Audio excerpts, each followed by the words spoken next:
Welcome to all, this is Priyanka. और आज हम डिस्कस करेंगे कल जो आपने टेस्ट लगाया ऑन सैटरडे शाम 8 बजे, वो आज हम डिस्कस करेंगे उसका सॉल्यूशन विद रैशनली। तो आपको इस सॉल्यूशन सॉल्व करते करते देखकर आपको अपनी ट्रिक्स बनानी है और आपको अपनी मिस्टेक फाइंड आउट करनी है कि कहाँ आपने मिस्टेक कर दिया जिसकी वजह से आपका प्लस माइनस में कन्वर्ट हो गया। जिनके बहुत अच्छे नंबर आए कॉन्ग्रेचुलेशंस फॉर दिस, और जिनके अच्छे नंबर नहीं आए नो प्रॉब्लम, पढ़ेंगे फिर अच्छे नंबर आएंगे, कोई प्रॉब्लम नहीं है ना। सब ऐसे ही सीखते हैं तो टेंशन लेने की बात नहीं है, लेकिन प्रयास आपका होना चाहिए।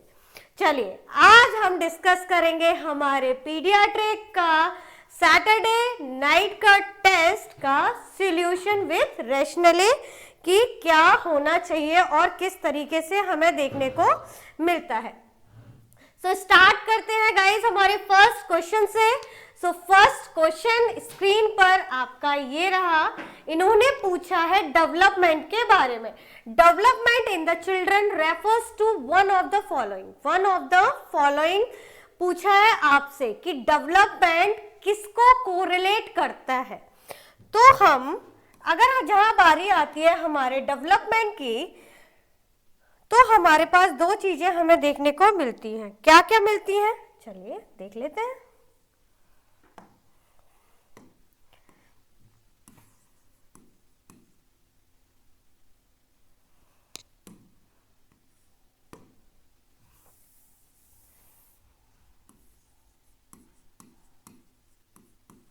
ग्रोथ एंड हमारा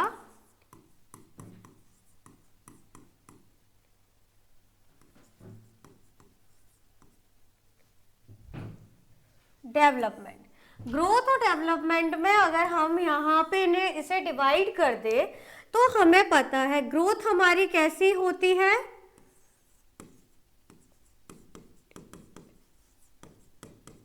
क्वांटिटेटिव। जिसे क्वांटिटी की अगर मैं आपसे बात करती हूं, और ये कैसी होती है क्वालिटेटिव। क्वांटिटी अगर मैं आप मुझसे क्वांटिटी की बात करते हैं, मतलब उसे मैं मेजर कर सकती हूँ ना, तभी आपने उसकी क्वांटिटी मुझे दी कि मुझे इतने में चाहिए। आप लिक्विड दे रहे हैं, सॉलिड दे रहे हैं, वॉट एवर इट इज, लेकिन जिसे मेजर किया जा सकता है, तो जिसे ये कैसा होता है मेजरेबल। और इसका एग्जाम्पल क्या होगा हमारी वेट, सबसे अच्छा एग्जाम्पल है ग्रोथ का।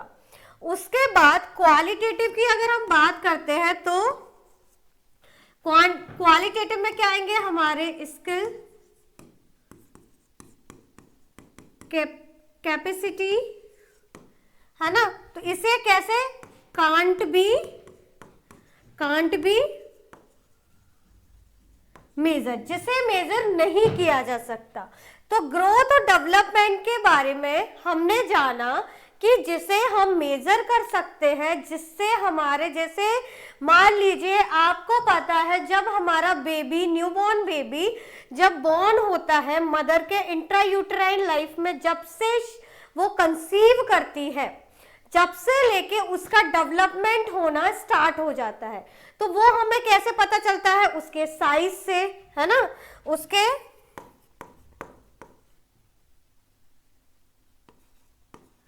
ऑर्गन साइज से,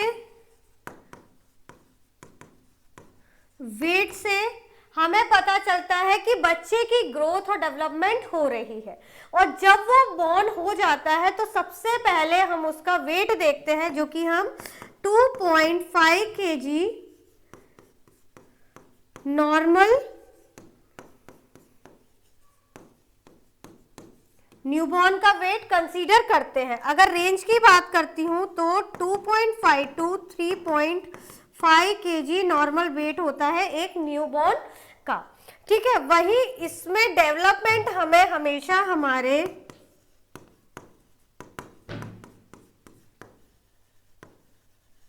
न्यूरॉन और वी कैन से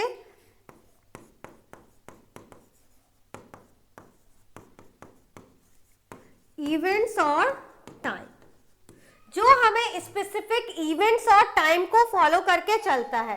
अब स्पेसिफिक टाइम और इवेंट्स को कैसे फॉलो करके चलता है, तो डेवलपमेंट जब भी होता है ना, वो स्पेसिफिक टाइम पे हमें देखने को मिलता है। जैसे जैसे आपको पता है, जैसे हमें पता है बच्चे का सबसे अच्छा, हम वेट को लेके चल रहे हैं, बेबी का वेट कब मेजर कर सकते हैं? बेबी का वेट जैसे ही पता बॉर्न होता है, जो उसका नॉर्मल वेट होता है, नॉर्मल कंसीडर करते हैं इस रेंज के अकॉर्डिंग। लेकिन जब हमें पता है बेबी का वेट डबल कब हो रहा है, तो डबल कब हो रहा है, तो वो हमें पता है कि 5 to 6 मंथ में हमें डबल देखने को मिल रहा है। तो एक स्पेसिफिक इवेंट होता है कि इसके पहले जो नॉर्मल कंसीडरेशन, नॉर्मल गाइडलाइंस आई थी, उसके अकॉर्डिंग हमें क्या पता चला कि बेबी का वेट 6 मंथ्स ऑफ एज में कैसा दिख रहा है, हमें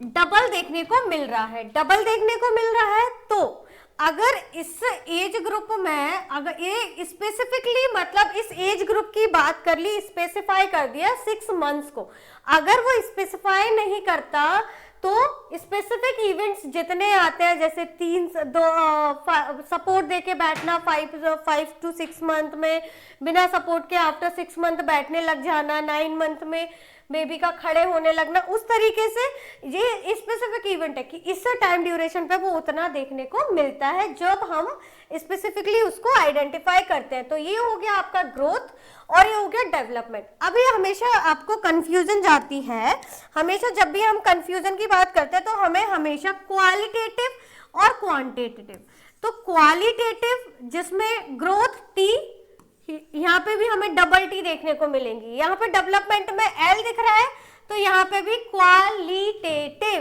क्वांटिटेटिव, क्वालिटेटिव, जिसमें क्वालिटी की बात कर रही है और इसमें क्वांटिटी की बात कर रही की जा रही है, जिसे इजीली हम क्या कर सकते हैं, बिल्कुल मेजर कर सकते हैं। चलिए बढ़ते हैं हमारे क्वेश्चन की तरफ। आंसर आपने देख लिया, लेकिन चीटिंग नहीं करनी है ना। हमने देखा क्या हमें देखने को मिलेगा, किसे, साइज ऑफ बॉडी ऑर्गन, ये तो हमारा हो नहीं सकता। Increase in the intellectual substance की यहाँ कोई बात नहीं कर रहे, तो हमारी बात किसकी हो रही है, बात हमारी हो रही है किसकी, qualitative changes and progressive increase in scales and capacity of function. Next है हमारा क्वालिटेटिव में क्या आ जाएगा, हमारी ग्रोथ हमें देखने को मिलेगी किसमें, क्वालिटेटिव, जिसको हम क्या कर सकते हैं, मेजर कर सकते हैं, जिसको इजीली मेजरेबल देखने को मिलता है। चलिए बढ़ते हैं नेक्स्ट क्वेश्चन की तरफ। अब ग्रोथ एंड डेवलपमेंट, कभी भी कंफ्यूज नहीं होना, तो इसका सही आंसर स्टूडेंट क्या था, qualitative changes and progressive increase in scale and capacity to function is a right answer for this question. Next है हमारा, next की बात करते हैं, children generally double their weight while 5 months of age. This is a example of, इन्होंने क्या बोला, इन्होंने बोला कि बच्चा क्या कर रहा है, अपने वेट को डबल कर रहा है, कब कर रहा है, 5 मंथ में कर रहा है। तो इस एक किसका एग्जाम्पल है, हमारी डेवलपमेंट का एग्जाम्पल है, हमारे हेरिडिटी का एग्जाम्पल है, स्टेट ऑफ हेल्थ का है, या फिर फिजिकल ग्रोथ का है। डेवलपमेंट का तो नहीं है क्योंकि वेट इंक्रीज हो रहा है, 5 मंथ्स में वेट इंक्रीज होता हुआ हमें नजर आ रहा है। डेवलपमेंट का इससे कोई, क्योंकि डेवलपमेंट हो रहा है मतलब उसकी क्या हो रही है, फिजिकल ग्रोथ आपको देखने को मिल रही है, फिजिकल ग्रोथ आप देख पा रहे हैं ना। हेरिडिटी जेनेटिक है नहीं है, जेनेटिक हमें देखने को नहीं मिल रहा। उसके बाद स्टेट ऑफ हेल्थ की बात नहीं हो रही, स्टेट ऑफ हेल्थ में हमारे 3 कंपोनेंट आ जाते हैं, फिजिकल, मेंटल और सोशल। लेकिन किसकी बात हो रही है, बिल्कुल फिजिकल ग्रोथ की बात कर रहे हैं, जिसमें बच्चे के ऑर्गन्स भी इंक्रीज हो रहे हैं और उसकी मसल्स इंक्रीज हो रही है, उसका बॉडी मास इंक्रीज देखने को मिल रहा है, मसल्स ग्रोथ हमें यहाँ देखने को मिल रही है। चलिए बढ़ते हैं नेक्स्ट क्वेश्चन की तरफ। क्वेश्चन करने में मजा आ रहा है? बिल्कुल। अभी बहुत इंटरेस्टिंग और भी क्वेश्चंस आएंगे जो सिर्फ आपने एक बार समझ लिया तो दोबारा भूलने का तो कोई चांस बिल्कुल नहीं बनता। नेक्स्ट है हमारा what is the ratio between upper and lower. इसमें दो सेगमेंट की बात की गई है, upper body segment and lower body segment of the body at birth as measure from symphysis pubis, जिसको हम मेजर कहां से कर रहे हैं? Symphysis pubis. अगर मैं बात करती हूं किसकी? सिम्फाइसिस प्यूबिस की, तो सिम्फाइसिस प्यूबिस में आपको क्या देखने को मिले? सिम्फाइसिस प्यूबिस क्या है? Joint between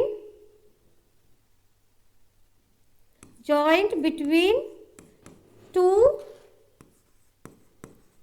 bones. कौन सी?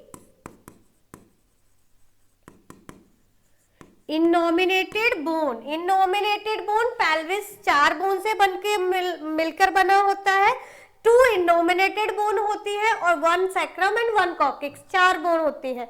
तो जो इनोमिनेटेड बोन होती है जो आगे जाके इस तरीके से सॉफ्ट लिगामेंट के साथ कनेक्ट होके इस तरीके का कुछ स्ट्रक्चर हमें देखने को मिलता है, इस तरीके का, और पीछे हमारा ये सैक्रम और कॉक्सिक्स हमें देखने को मिलता है। इस तरीके से हमें स्ट्रक्चर देखने को मिलता है।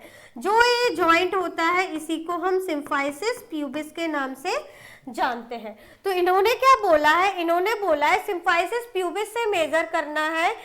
सिम्फाइसिस प्यूबिस के जो इधर का पार्ट होगा दैट इज द अपर, और सिम्फाइसिस प्यूबिस से जो नीचे का होगा दैट इज लोअर, है ना। तो यहाँ से हमें मेजर करना है और रेशियो में बताना है।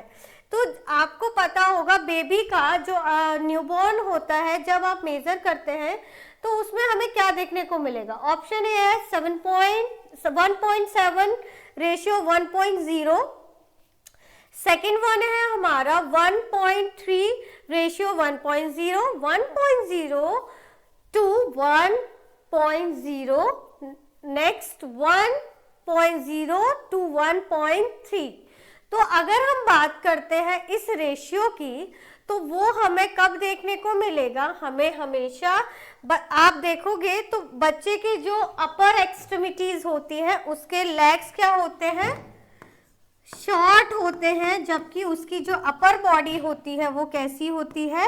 लॉन्ग देखने को मिलती है। तो उसमें अगर ये लॉन्ग है और आप मेजर करेंगे to symphysis pubis to upper body तो इसमें हमें देखने को मिलेगा 1.7, और लोअर को आप सिम्फाइसिस प्यूबिस टू लेग तक आप करोगे तो आपको देखने को मिलेगा कितना?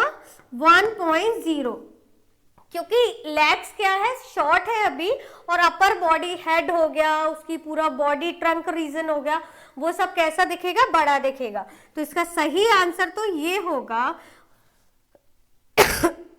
ये जो रेशियो है वो आपको 6 मंथ्स में देखने को मिलेगा और 1:1 आपको 10 ईयर ऑफ एज में देखने को मिलेगा। ठीक है, चलिए तो बढ़ते हैं। तो हमारा सही आंसर क्या है? 1.7 to 1.0, क्योंकि हमेशा बच्चे की extremities compared to the legs बड़ी रहती है। नेक्स्ट क्वेश्चन है हमारे पास, excuse me, the development start with the head. Development कहां से हो रहा है? हेड से हो रहा है ना। And gradually process to the tail portion, gradually proceed कहां से कर रहा है? टेल पोर्शन से। This principle for development is called, इस प्रिंसिपल को क्या बोला जाता है? जो इस तरीके का डेवलपमेंट दिख रहा है जहां पे प्रोसीड तो हो रहा है उसके सिर से और start head and gradually proceed कहां से हो रहा है? टेल से। तो इस तरीके के प्रोसेस को किस तरीके के डेवलपमेंट के क्राइटेरिया में रखा जाता है। तो फर्स्ट है हमारा सेफेलोक्यूडल डेवलपमेंट, प्रॉक्सिमोडिस्टल और general to specific according to the age. According to the age बिल्कुल नहीं। प्रॉक्सिमल टू डिस्टल हमारी क्या होती है, peripheral and central, peripheral to central वो देखने को मिलता है, मतलब पेरिफेरल बाहर एक्सट्रीमिटी से सेंट्रल की तरफ, है ना। और उसके बाद हमारा जब हेड की बात आती है, हेड को हम और किस नाम से जानते हैं, तो सेफेलो के नाम से, सेफेलस के नाम से जानते हैं, सेफेलस के नाम से जानते हैं हेड को। तो सेफेलस ये रहा सेफेलस, तो इसका सही आंसर ये होगा, है ना। प्रॉक्सिमल भी नहीं देखने को मिलेगा, जनरल टू स्पेसिफिक जैसा कुछ होता ही नहीं है, ये भी देखने को नहीं मिलेगा। तो इसका सही आंसर क्या है, cephalocaudal development is a right answer for this question. अभी बात करते हैं, बढ़ते हैं हमारे नेक्स्ट क्वेश्चन की तरफ। नेक्स्ट क्वेश्चन है हमारा developmental changes that occur across all stages of life is known as. इन्होंने क्या पूछा है, इन्होंने पूछा है आपसे डेवलपमेंट के चेंजेस के बारे में, that occurs across all stages, जो सारी स्टेजेस को क्रॉस कर रहा है, of life is known as, उसे क्या बोला जाएगा। सारी स्टेजेस को जो क्रॉस करके चल रहा है उसे हम किस नाम से जानेंगे, अर्ली स्टेज अप्रोच के नाम से, लाइफ साइकिल अप्रोच के नाम से, मैच्योरिटी अप्रोचेस के नाम से, या फिर लाइफ एक्सपीरियंस अप्रोचेस के नाम से जानेंगे।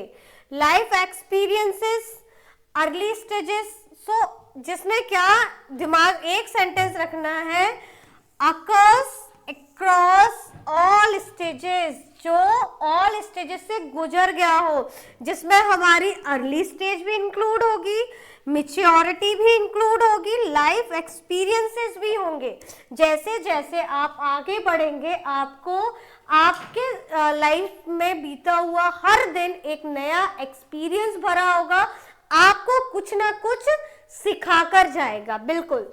सो हमारा सही क्या होगा, इसे इट इज अ साइकिल जिसमें ये सारे इंक्लूड रहते हैं, लाइफ साइकिल अप्रोचेस, जो कि सही आंसर है इस क्वेश्चन का। चलिए बढ़ते हैं नेक्स्ट क्वेश्चन की तरफ। नेक्स्ट क्वेश्चन है, why is it important for health care providers to monitor the growth and development of the children. इन्होंने पूछा है व्हाई, क्यों, व्हाई मतलब क्यों इंपॉर्टेंट है हेल्थ केयर प्रोवाइडर्स को मॉनिटर करना ग्रोथ और डेवलपमेंट को एक बच्चे के लिए, क्यों जरूरी है, क्यों हम इतना थ्रू आउट मॉनिटर करते हैं ग्रोथ और डेवलपमेंट को, क्यों करते हैं। फर्स्ट है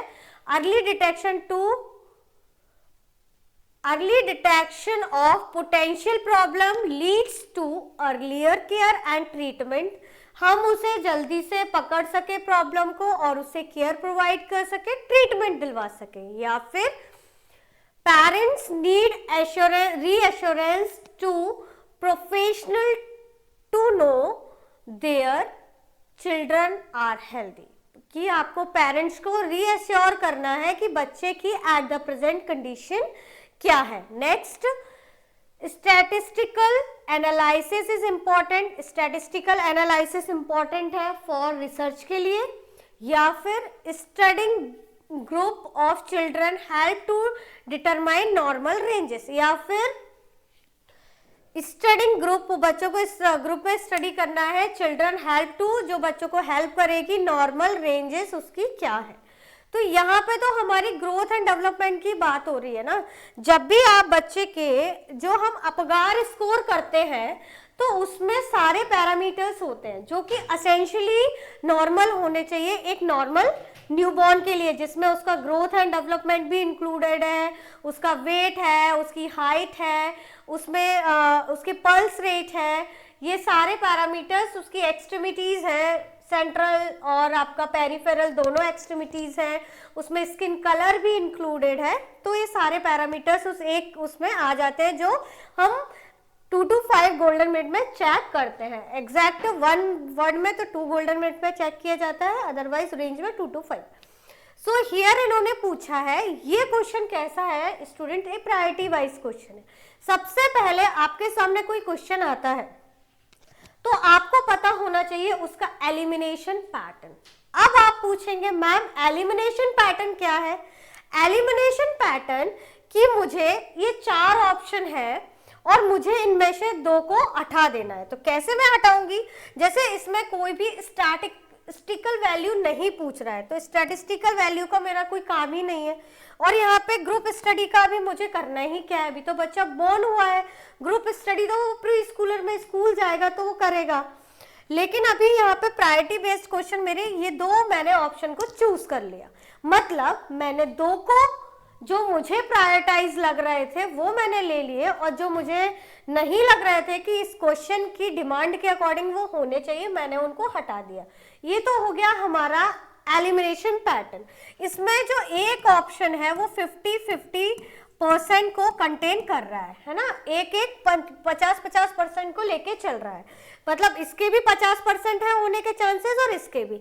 लेकिन अब आपको यहाँ पे आपकी क्रिटिकल थिंकिंग यूज करनी है कि जब उन्होंने मॉनिटर करने को कहा है हमें ग्रोथ और डेवलपमेंट को, तो क्या होगी? अगर पहले मेरी प्रायोरिटी है मेरा बेबी, मतलब हमारा बेबी हमें सेफ रखना है, हेल्दी रखना है, और अगर उसे कोई भी प्रॉब्लम है तो उसे जल्दी से जितनी जल्दी डिटेक्ट होगी, ट्रीटमेंट उतनी जल्दी मिल पाएगा, उसकी लाइफ सेविंग चांसेस उतने ही इंक्रीज हो जाएंगे। मैं पेरेंट्स को रीअश्योर तो बाद में भी कर सकती हूँ कि कोई बात नहीं, आपके बच्चे को इस तरीके की प्रॉब्लम थी, हमने ये ट्रीटमेंट दिया, अब नाउ ही और she will healthy.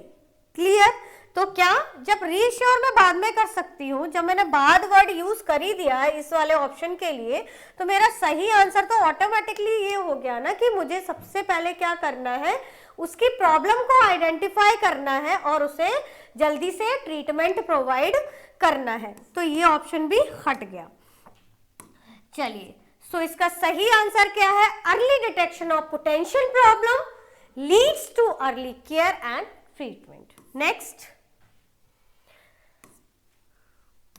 Next question है हमारा knowledge of normal growth. Knowledge हमें नॉर्मल ग्रोथ और डेवलपमेंट के लिए होनी चाहिए। And nurse because development of the child is essential for the nurse because. क्यों जरूरी है? एक नॉर्मल ग्रोथ और डेवलपमेंट की अगर आपको नॉलेज ही नहीं है तो आप उसके जो पैरामीटर्स है उसको कैसे फुलफिल कर पाएंगे? आपको क्या पता ये कंडीशन नॉर्मल में है या एबनॉर्मल में है? आपको क्या पता ये ब्रेडिकार्डिया में जा रहा है, ट्रैकिकार्डिया में जा रहा है, बच्चे को किस तरीके की प्रॉब्लम हो रही है? इसीलिए आपको नॉर्मल पैरामीटर्स पता होना, उसके बारे में नॉलेज होना बहुत जरूरी है। आप जहां कहीं पे भी काम कर रहे होते हैं आपको पता होना चाहिए कि उसके नॉर्मल पैरामीटर्स किसको फुलफिल कर रहे हैं, है ना? आपकी नॉलेज बहुत जरूरी है। इवन बच्चों के बारे में तो बहुत ही ज्यादा, अगर आप NICU, PICU, पीडियाट्रिक वार्ड्स यहाँ कहीं पे भी आप प्लेस्ड है तो आपको आपकी नॉलेज को एनहेंस करना है। सो फर्स्ट ऑप्शन है आपका, it is basic to understand the sick child. ये इसके लिए जरूरी है कि आप पता कर सको कि कौन सा बच्चा बीमार है, या फिर इसलिए जरूरी है मोस्ट नर्स हैव चिल्ड्रन, बहुत सारी नर्सों के पास अपने खुद के बच्चे हैं, है ना? तो यहाँ पे हम प्रोफेशनली डील कर रहे हैं तो ये ऑप्शन तो पहले से मेरा हट ही जाना चाहिए कि मुझे नहीं पता कि मोस्ट नर्सेस हैव चिल्ड्रन। वो नॉलेज होगी तो वो पर्सनली कर सकते हैं। Most children do not get sick, बहुत सारे बच्चे तो बीमार ही नहीं पड़ते, ये कोई बात होती है? नहीं, बिल्कुल भी नहीं। It helps nurse to be good father and mother, ये हेल्प करता है नर्स को अच्छे माता पिता, अगर लड़का है तो फादर बनने में और फीमेल है देन मदर। तो ये भी कोई मतलब नहीं बनता। जब ये तीनों कोई मतलब नहीं बनता तो मेरा मतलब किसकी तरफ जाता है?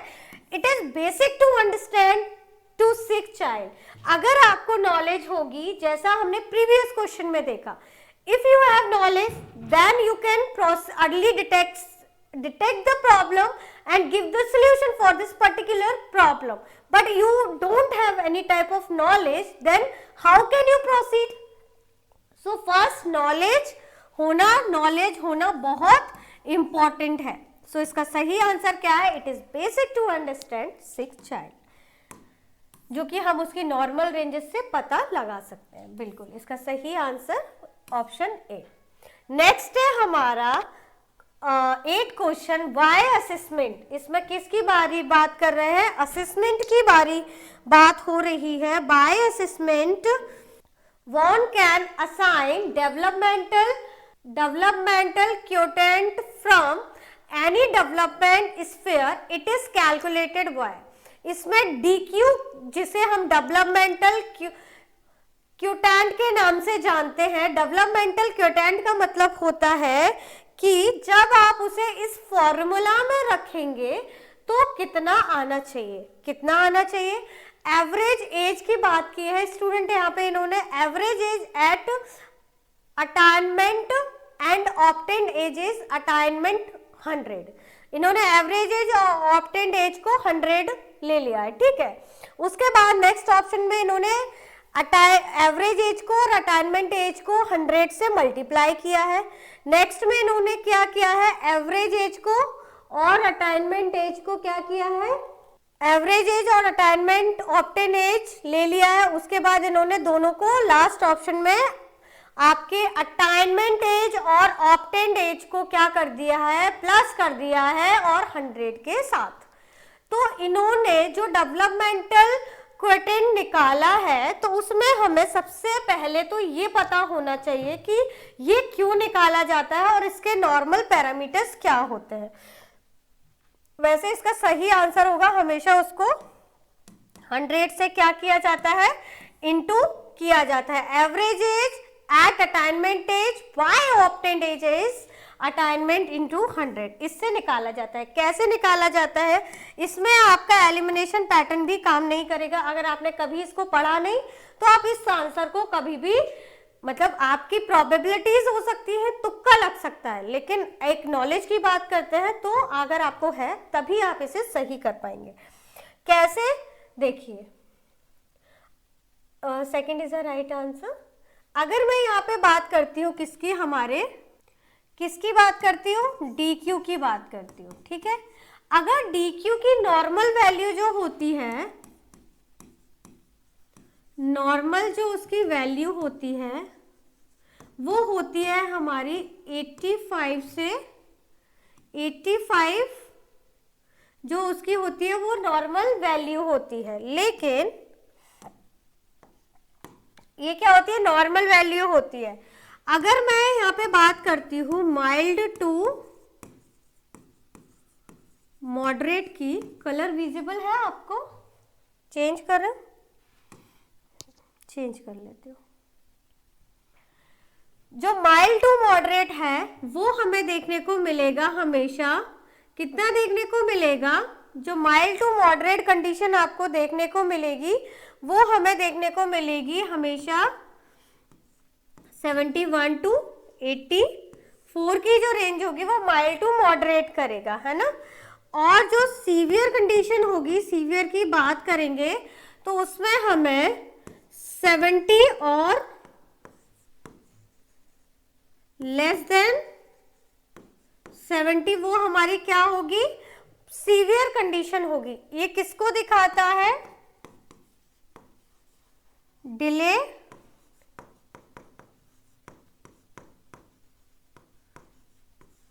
डेवलपमेंट को दिखाता है. कैसे?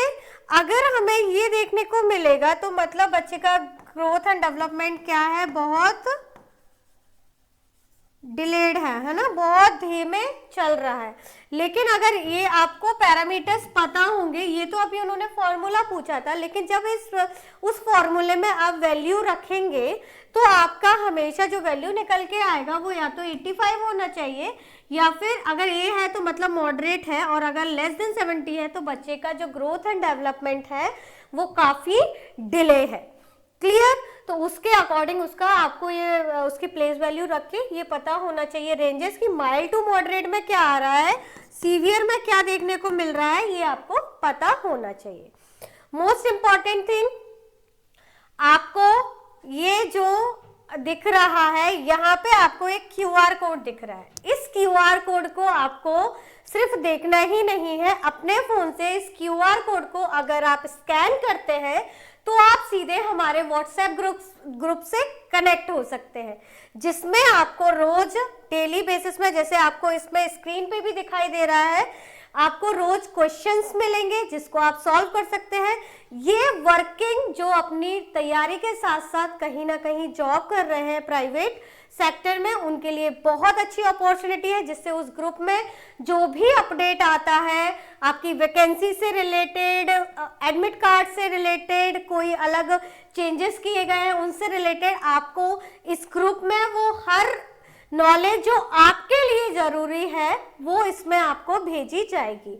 आपका सेंट्रल से लेके स्टेट तक की नॉलेज आपको मिलेगी, एज वेल एज आपको रोज क्वेश्चन मिलेंगे जिसको आपको आंसर करना है, और उस क्वेश्चन का आपको रैशनली भी उसी में प्रोवाइड कराया जाएगा।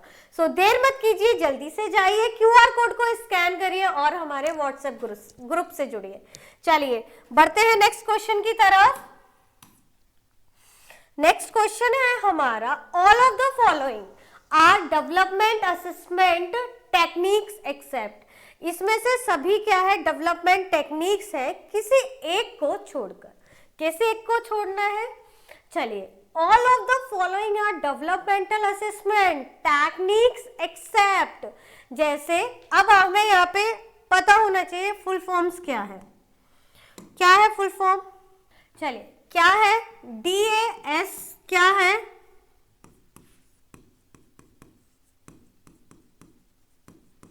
डेवलपमेंट असेसमेंट स्केल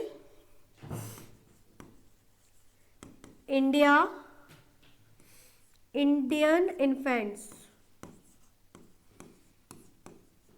ठीक है, नेक्स्ट है आपका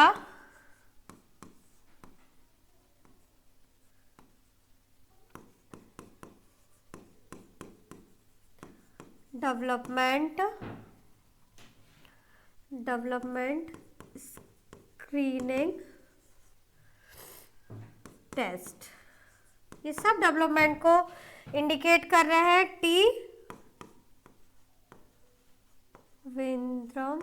Trivandrum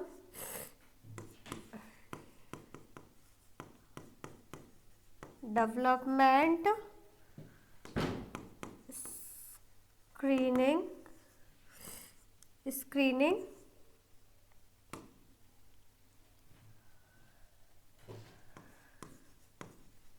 chart.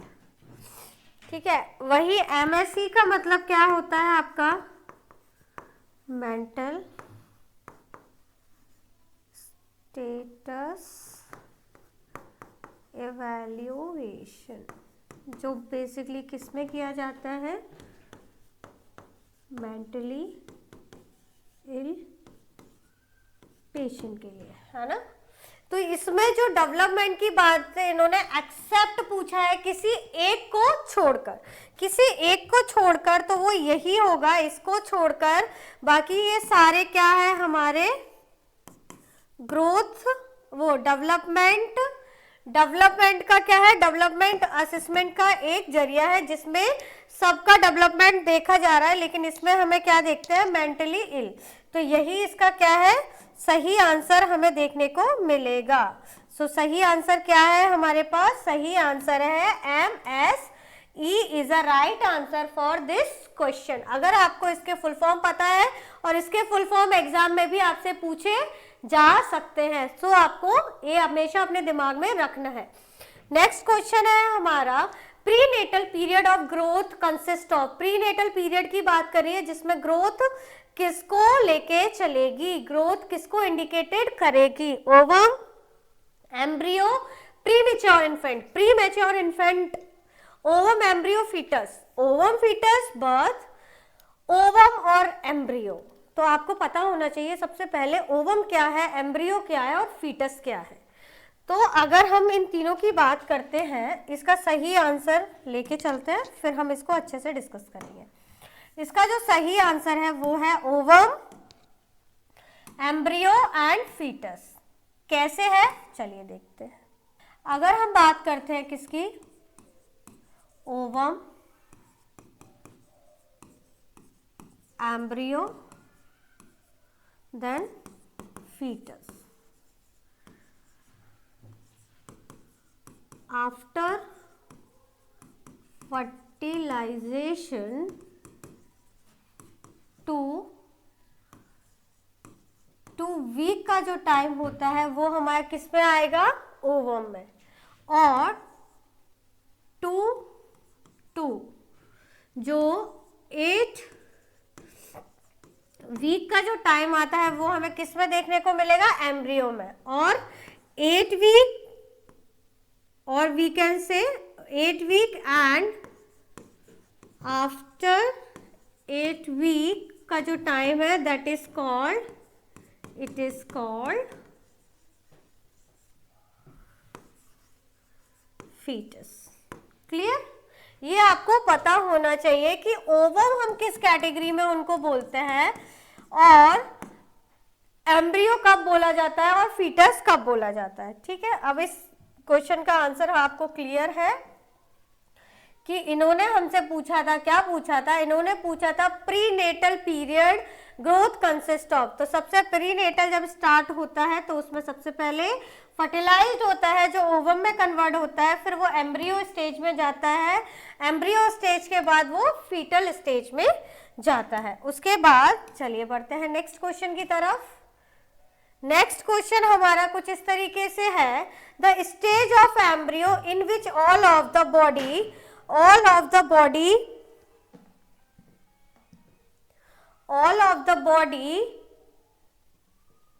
Parts can be identify is called. Stage of embryo के बाद जो पार्ट ऑफ द बॉडी होता है वो हमें कैसे देखने में मिलता है, कैसे हम उसे आइडेंटिफाई करते हैं। तो कैसे आइडेंटिफाई करते हैं, चलिए उसको आइडेंटिफाई करने के लिए हमें क्या करना है। फर्स्ट है गैमेट, जाइगोट, फीटस और egg. Stage of embryo in which all the body part can be identify. जब बॉडी पार्ट आइडेंटिफाई करने लग जाएगा तो मतलब बच्चा हमारा 2 वीक से ज्यादा का हो जाएगा, 8 वीक से ज्यादा का हो जाएगा ना, 8 वीक से ज्यादा का हो जाएगा। तो उसको हम एग बोलेंगे, नहीं बोलेंगे, जाइगोट बोलेंगे, नहीं, गैमेट्स नहीं, दैट इज अ फीटस। जब पार्ट आइडेंटिफाई हो रहे हैं तो वो फीटस ही होगा जिसमें हम उसके पार्ट्स को आइडेंटिफाई इजीली कर सकते हैं। नेक्स्ट है हमारा, नेक्स्ट क्वेश्चन है हमारा,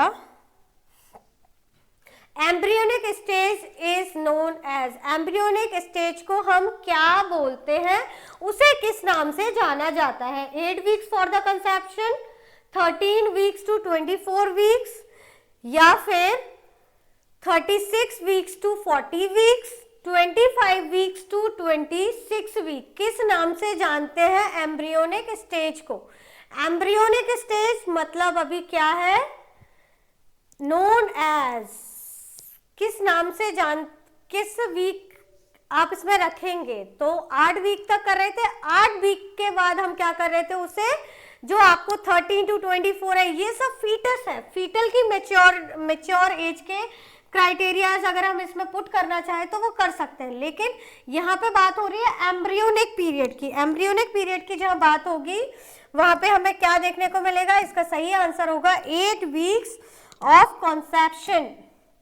फ्रॉम कॉन्सेप्शन देखने को मिलेगा आपको, that is a embryonic stage. अब आपको पता चल रहा है आपने कहाँ गलती किया, कैसे गलती किया।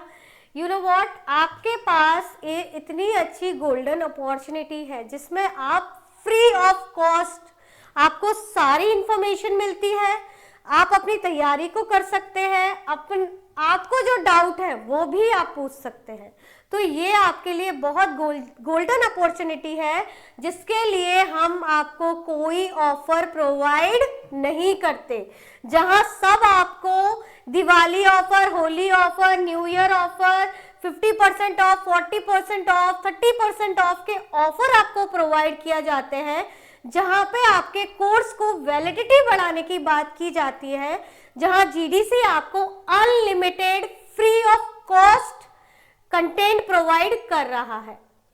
लेकिन वो सिर्फ आपके लिए, जो बच्चे पे नहीं कर सकते, जिनका फाइनेंशियल स्टेटस उतना अच्छा नहीं है, लेकिन सिर्फ आपके लिए, आपकी मेहनत, हमारा साथ और आपके सपनों को पहुंचाने का आपको एक मौका प्रोवाइड किया जा रहा है। सो देर मत कीजिए, रोज जाइए, YouTube चैनल को विजिट करिए, अपनी तैयारी को बढ़ाइए, पढ़ते रहिए, ऐसे ही बढ़ते रहिए और जुड़े रहिए जीडीसी नर्सिंग से। चलिए बढ़ते हैं नेक्स्ट क्वेश्चन की तरफ।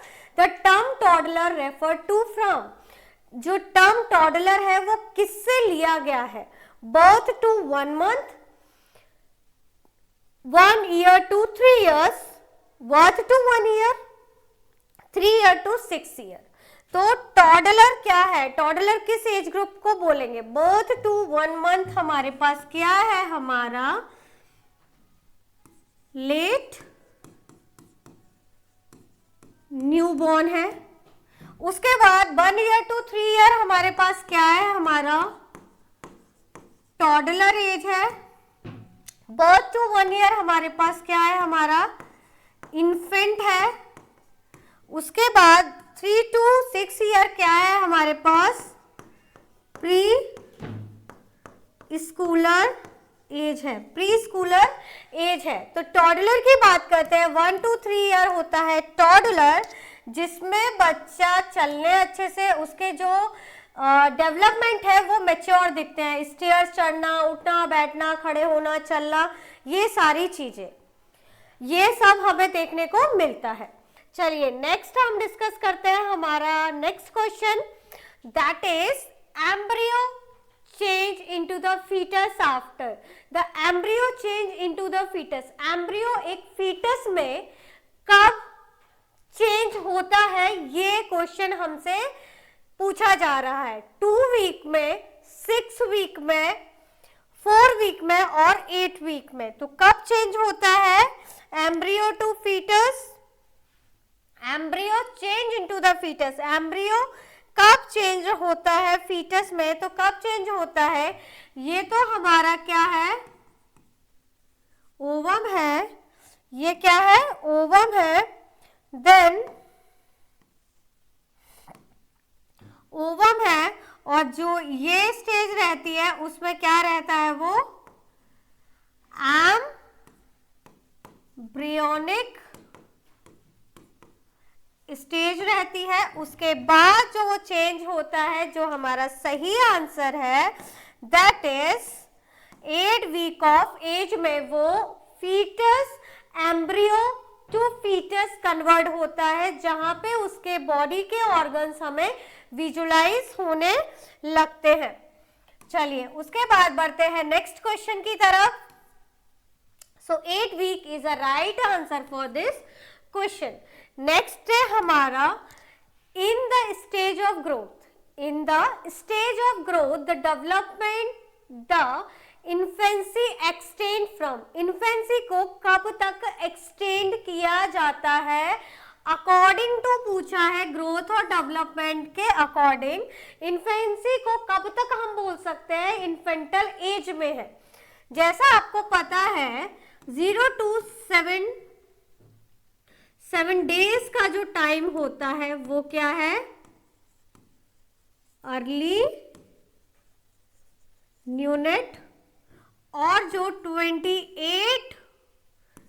7 to 28 डेज का जो टाइम होता है, that is called late neonate. उसके बाद जो 0 to 1 ईयर और 12 मंथ्स का टाइम होता है, उसे हम क्या बोलते हैं? इन्फेंट। इन्फेंट बोला जाता है उसको। तो इसमें हमारा फर्स्ट है birth to 4 week, birth to 1 year, 1 year to 3 year, 4 weeks to 1 year. तो कब तक बोला जाता है, ये तो हमारा क्या है, न्यूनेट वाली कंडीशन है। और जो बर्थ टू 1 ईयर, ये क्या है, इन्फेंट है। और ये क्या है, टॉडलर है। देन 4 वीक्स टू 1 ईयर, ये 4 वीक्स टू 1 ईयर, ये भी हमारा इन्फेंटल स्टेज है। तो इसका सही आंसर क्या होगा, इसका सही आंसर होगा birth to 1 year is a right answer for this question. जो इन्फेंट हम जिस स्टेज में बोलते हैं स्टूडेंट्स, वो हम बोलते हैं कब, 0 to 1 ईयर, मतलब जन्म के बाद 1 साल का जो टाइम ड्यूरेशन देखने को मिलता है, जिसे हम इन्फेंसी बोलते हैं। Clear? So B is a right answer for this question. बढ़ते हैं नेक्स्ट क्वेश्चन की तरफ। नेक्स्ट क्वेश्चन है हमारा, infancy in is a period for, infancy हम कब तक के लिए बोला जाता है, infancy is a period for 0 to 1 year, 3 to 6 years, 1 to 3 year, 6 to 12 year। तो कब तक के लिए बोला जाता है इन्फेंसी, इन्फेंट का पीरियड क्या होता है, जैसा अभी हम प्रीवियसली भी डिस्कस करके आए थे। इन्फेंट की एज जो देखने को मिलती है, वो हमें बेसिकली देखने को मिलती है 0 to 1 ईयर। ये क्या है, हमारा इन्फेंटल एज है। उसके बाद 3 to 6 ईयर क्या है, यस, प्री स्कूलर एज है। वही 1 to 3 ईयर क्या है, टॉडलर एज है। वही ये क्या है हमारा,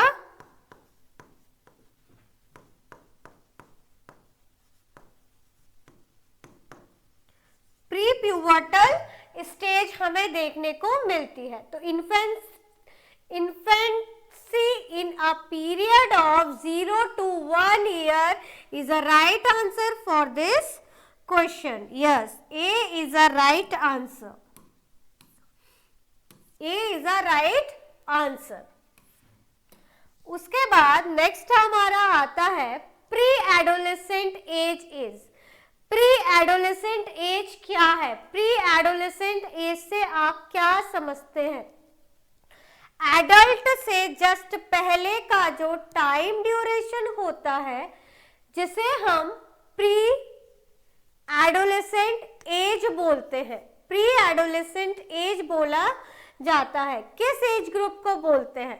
फर्स्ट ऑप्शन है आपके सामने 12 to 14 ईयर्स, 13 to 70 ईयर्स, और नेक्स्ट है 14 to 18 ईयर्स। डी है आपका 18 to 21 ईयर्स। किस को बोला जाता है प्री एडोलेसेंट एज?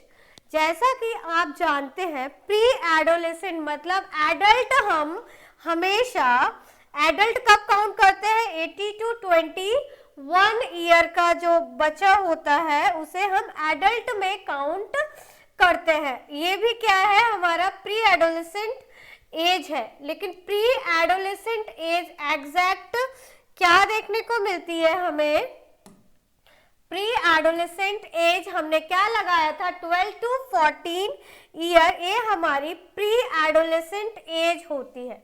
वही हम एक और बात करते हैं किसकी, प्री प्यूबर्टल एज की। तो उसमें हमेशा अगर हम बॉयज की बात करते हैं, वही हम गर्ल्स की बात करते हैं। बॉयज और गर्ल्स की अगर हम बात करते हैं तो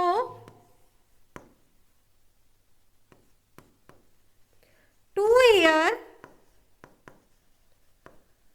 आफ्टर देखने को मिलता है, और इसमें बिफोर 2 ईयर देखने को मिलता है।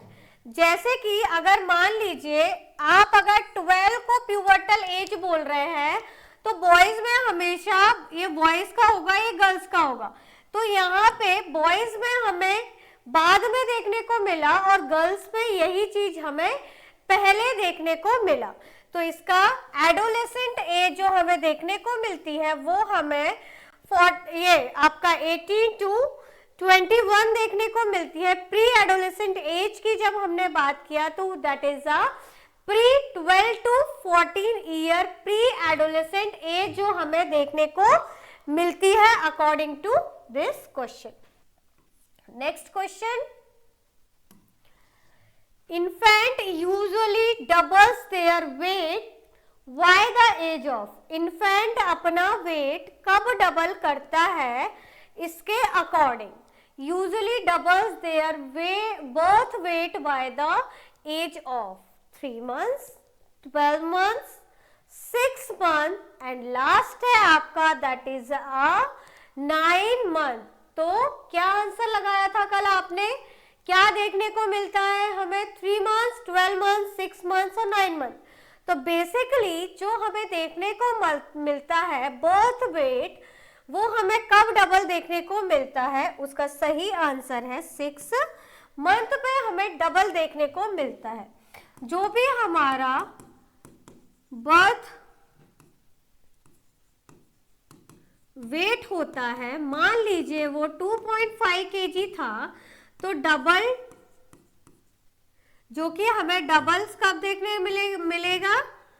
5 kg at the age of 6 months. और वही ट्रिपल की बात कर लेते हैं तो ट्रिपल कब हो जाता है? दैट इज ट्रिपल अगर हम इसको करेंगे तो 2.5 कितना हुआ? 2.5 5 और 2.5 7.5 kg कब देखने को मिलेगा? At the age of 12 months और we can say 1 year of as.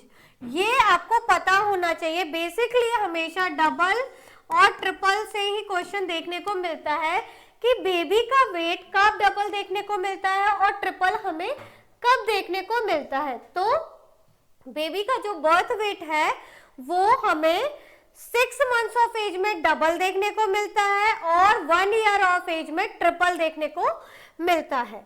चलिए बढ़ते हैं नेक्स्ट क्वेश्चन पे। So C is the right answer. Next question screen पर कुछ इस तरह से है। Expected weight of child at 1 हु बर्थ वेट वाज, उसका बर्थ वेट कितना है? 3.5 kg। ये आपसे पूछना चाह रहे हैं एक्सपेक्टेड बर्थ वेट की इन्होंने बात किया है। इन्होंने इसमें ये पूछना चाहा है आपसे कि अगर बर्थ वेट 3.5 kg है तो आप 1 ईयर का बेबी है तो वो कितने केजी का देखने को मिलेगा। अगर आपको बर्थ वेट पता है, डबल कब हो रहा है, ट्रिपल कब हो रहा है, ये कॉन्सेप्ट आपका क्लियर है तो यहाँ से आप आराम से आंसर लगा सकते हैं। हमें पता है डबल हमें देखने को मिला था 6 मंथ्स में, ट्रिपल हमें देखने को मिल रहा है 1 ईयर में। अब सीधा सा पता है ट्रिपल हो रहा है तो हमें क्या करना है? 3.5 प्लस 3.5 प्लस 3.5 ये क्या है? हमारा बर्थ वेट है। बर्थ वेट का हमें तिगुना करना है तो 3.5 कितना हो जाएगा? 7.5 और 3.5 कितना हो जाएगा? 10.5।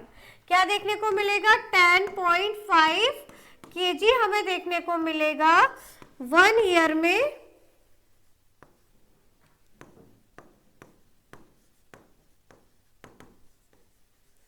Birth weight. सो हमें क्या सही आंसर मिला? 10 kg is a right answer according to this situation, क्योंकि हमें पता है डबल्स में देखने को 6 मंथ पे और ट्रिपल्स में देखने को 1 ईयर में देखने को मिल रहा है, तो उसे 3 टाइम्स अगर हम ऐड कर देते हैं तो हमें 10.5 kg आंसर मिलता है। जी हाँ। नेक्स्ट हम बात करेंगे किसकी, नेक्स्ट हम बात करेंगे टू नेक्स्ट क्वेश्चन की। If a babies birth weight is 3 kg, इन्होंने पूछा है कि अगर बच्चे का बर्थ वेट मेरा कितना है 3 kg है, then at 5 month the weight should be, 5 महीने पे मेरे बच्चे का वजन कितना आपको देखने को मिलेगा। तो कितना देखने को मिलेगा, जब उन्होंने आपको क्लियर दे रखा है कि बर्थ वेट उनके पास कितना है, बर्थ वेट उनके पास क्लियरली कितना है 3 kg है, तो हमें 5 मंथ का बच्चा हो जाएगा तो वो कितना देखने को मिलेगा। सीधा सा आंसर है, हमें वेट को क्या करना है, डबल करना है। डबल करना है, कैसे करना है, जब डबल हो रहा है 2 बार हमें देखने को मिलेगा, बर्थ वेट कितना था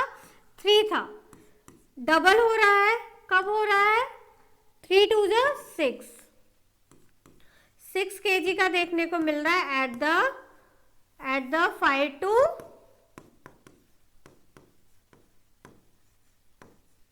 6 मंथ में हमें कितना देखने को मिल रहा है, 5 to 6 मंथ में 6 kg का देखने को मिल रहा है। अगर आपसे एग्जैक्ट पूछा जाता है तो हम 5 kg लगाएंगे रेंज में 5 to 6 kg, और अगर आपको ऑप्शन में 5 नहीं दिया गया तो वहां पे आपका प्रायोरिटी रहेगा 6 को। अगर 5 है तो आप फर्स्ट प्रायोरिटी 5 को देंगे, 5 ऑप्शन में है ही नहीं तो वहां पे आपकी जो सेकंड प्रायोरिटी होगा वो होगा 6। ठीक है, सो हमारा 6 क्या है, इसका सही आंसर है। Yes, B is a right answer. Next, जितने आप पॉजिटिव रहेंगे उतनी ही चीजें आपकी लाइफ में आपको अच्छी दिखने लगेंगी।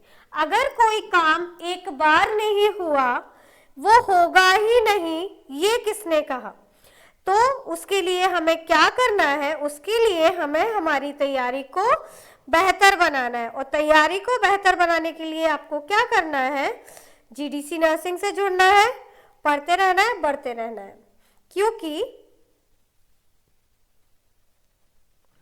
उदास होने के लिए तो पूरी जिंदगी पड़ी है, उठो संघर्ष करो, सामने पूरी जिंदगी खड़ी है। कभी आपने सुना होगा उदास बैठने के लिए तो पूरी ही जिंदगी पड़ी है, अगर आपने आज उस पे काम नहीं किया तो फिर पूरी जिंदगी तो आपको ऐसे ही बितानी है। सो इसी पॉजिटिव एटीट्यूड के साथ पढ़ते रहना है, बढ़ते रहना है। चलिए हम इसी के साथ अपने नेक्स्ट क्वेश्चन पे पढ़ते हैं, और नेक्स्ट क्वेश्चन हमारे सामने ये रहा।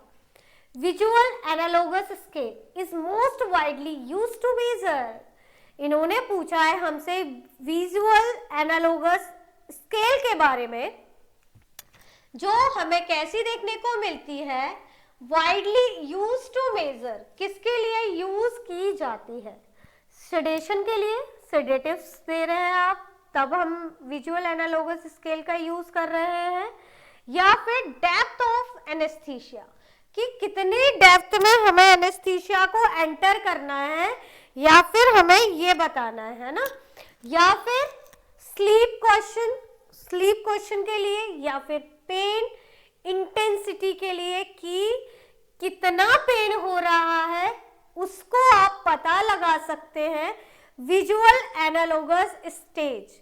सेडेटिव्स, डेप्थ, स्लीप, ये सब के लिए विजुअल एनालॉगस स्केल है क्या, विजुअल एनालॉगस स्केल हमें कुछ इस तरीके का एक लंबा सा स्केल होता है जिसमें हमें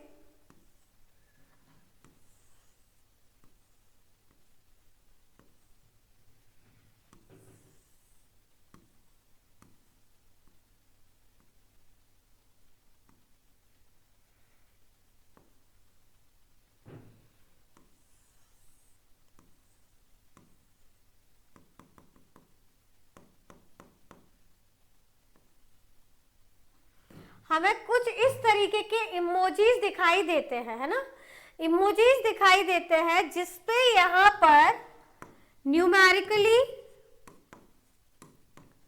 नंबर्स रहते हैं, और हम जब पेन की बारी आती है हम ये विजुअल स्केल को देखकर ही पता लगा सकते हैं कि उसकी पेन की इंटेंसिटी कितनी है। अगर हमें पेन, क्योंकि पेन की इंटेंसिटी को पता करने के लिए हमारे पास कोई भी टेस्ट अवेलेबल नहीं है, सिर्फ हमारे पास एक ही है, और उसके फेशियल एक्सप्रेशंस उस टाइम पे किस तरीके से वो एक्सप्रेस कर रहा है वो पता लगाया जा सकता है जब हमें ये रेटिंग स्केल के बारे में पता होगा। तो उसको पता लगाने के लिए हमें विजुअल एनालॉगस स्केल, जो कि पेन डेंसिटी के लिए काम में लिया जाता है कि एग्जैक्ट पेशेंट की कंडीशन क्या है एट द टाइम। सो इसका सही आंसर क्या है? इसका सही आंसर है पेन इंटेंसिटी। चलिए बढ़ते हैं नेक्स्ट क्वेश्चन की तरफ। नेक्स्ट क्वेश्चन है हमारा, the most appropriate method for assessing pain in the toddler. यहाँ पे टॉडलर की बात कर रही है। जहां पे टॉडलर की बात आई तो आपके मन में पहला ही ये आना चाहिए कि जो हमारा 1 to 3 ईयर का जो बच्चा होता है, एज ग्रुप का जो बच्चा होता है, वो क्या है? टॉडलर है। जी हाँ, टॉडलर है, लेकिन उसमें इन्होंने क्या एप्रोप्रिएट मेथड पूछा है पेन का। तो पेन के लिए जो एप्रोप्रिएट मेथड है वो हमारे पास क्या था? विजुअल एनालॉगस स्केल, जिसके बारे में हम प्रीवियसली जान चुके हैं कि विजुअल एनालॉगस स्केल क्या है और उसको हम कैसे यूज में लेते हैं। तो अभी इसमें क्या है, अभी इसमें हमें कैसे पता चलेगा कि हम, मतलब एक्यूरेसी पूछी है आपसे। फर्स्ट है assess for changes in the vital sign, कि हमारे वाइटल साइंस को असेस करना है। वाइटल साइंस को, वाइटल साइन में जो आपका आता है वो हमारे क्या होता है? Pulse respiration, BP and temperature. ये सारी चीजें हमें देखने को मिलती है किसमें? असेसमेंट ऑफ वाइटल साइंस में, जिसमें सेकंड ऑप्शन है use a numeric pain scale, कि कोई न्यूमेरिक पेन स्केल से पता चलेगा, जबकि न्यूमेरिक पेन स्केल जैसा कुछ होता ही नहीं है। जो मैं यहाँ पे आपको एक्सप्लेन कर रही हूँ, मैं यहाँ पे जिस मेथड से गलत ऑप्शन को हटाती जा रही हूँ उसको हम बोलते हैं क्या? Elimination pattern. तो उससे हमें प्रायोरिटी बेस्ड ऑप्शन को प्रायोरिटी देनी है और अपने सही आंसर तक पहुंचना है। नेक्स्ट है observe the child in restlessness, या फिर नेक्स्ट है हमारा ask the child about pain. हमें बच्चे से पूछ लेना है, और हमारे बच्चे की उम्र 1 से 3 साल है, वो कितना ही एक्यूरेट आंसर देगा, जबकि हमने यहाँ पे बात किसकी की है?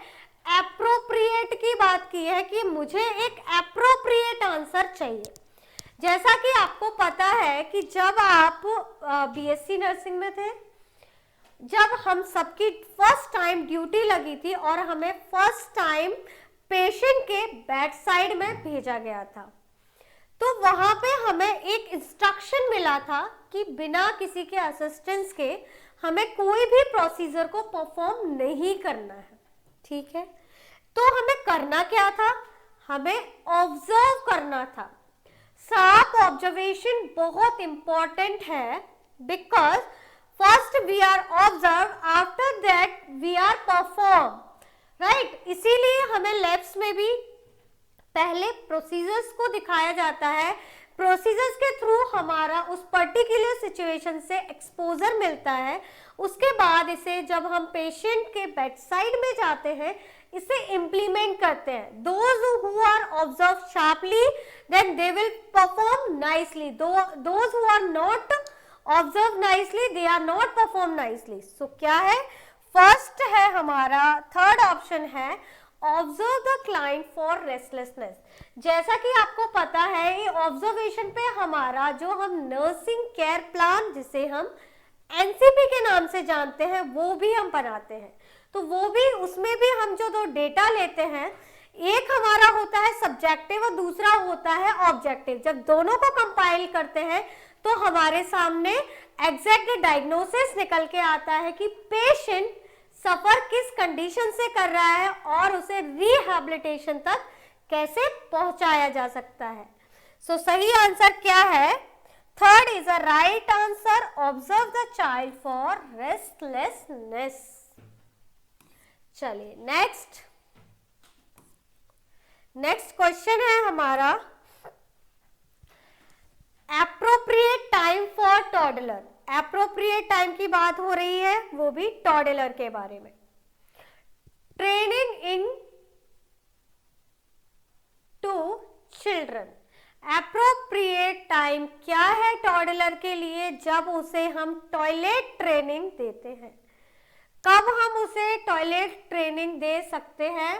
टॉयलेट ट्रेनिंग हम हमेशा टॉडलर बच्चों को दे सकते हैं, जिसमें हम बच्चे को टॉयलेट ट्रेनिंग देते हैं कि हमें वॉशरूम आती है तो हम कैसे और कहाँ जाके हमें करना है, जहाँ पर है हम वहीं हमें वॉशरूम नहीं जाना है, उसके लिए इन्फॉर्म करना है। तो वो हमेशा हम 0 से 1 ईयर का बच्चा कभी भी आपको बोल के नहीं बता पाएगा, अभी तो उसे बोलना भी ढंग से नहीं आता।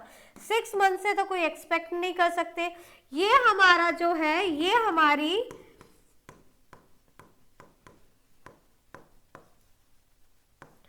प्री स्कूलर एज है ना। तो इसको प्री स्कूलर एज से पहले हमारा आता है टॉडलर एज। ये क्या है? टॉडलर एज, जिसमें बच्चा हमारा क्या सीख जाता है? टॉयलेट ट्रेनिंग, जिसमें हम बच्चे को देते हैं। That is a 1 to 3 year is a right answer. चलिए बढ़ते हैं नेक्स्ट क्वेश्चन की तरफ।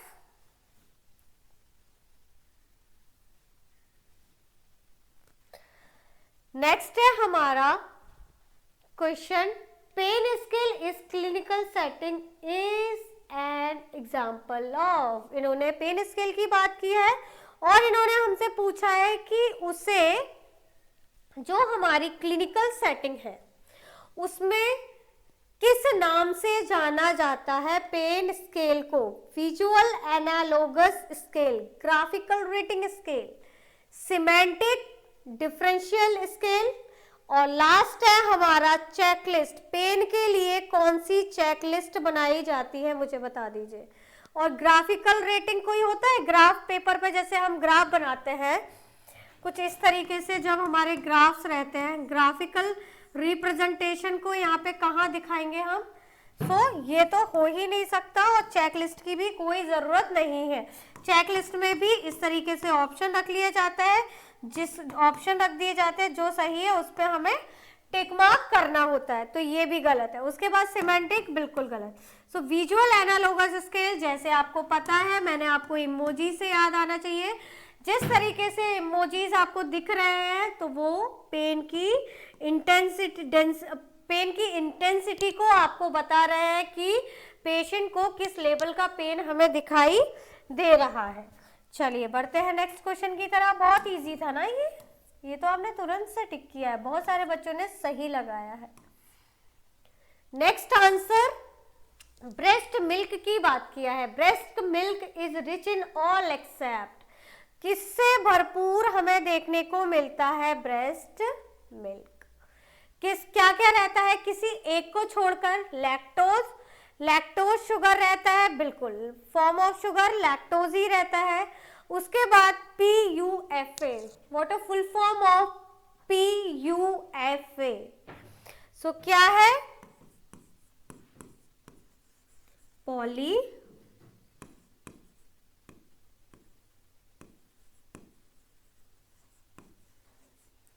Poly unsaturated fatty acids. जो पॉली अनसैचुरेटेड फैटी एसिड रहते हैं वो हमेशा मदर मिल्क में पाया जाता है।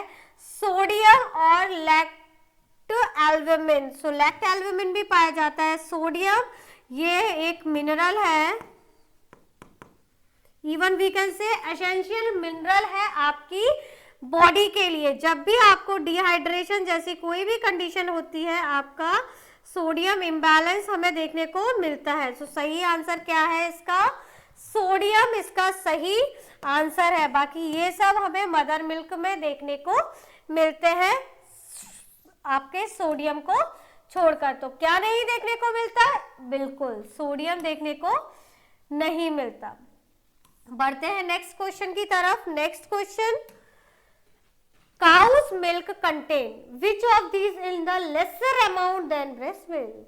काउ मिल्क में ह्यूमन मिल्क के कंपैरिजन में क्या कम पाया जाता है जो कि किसमें देखने को नहीं मिलता?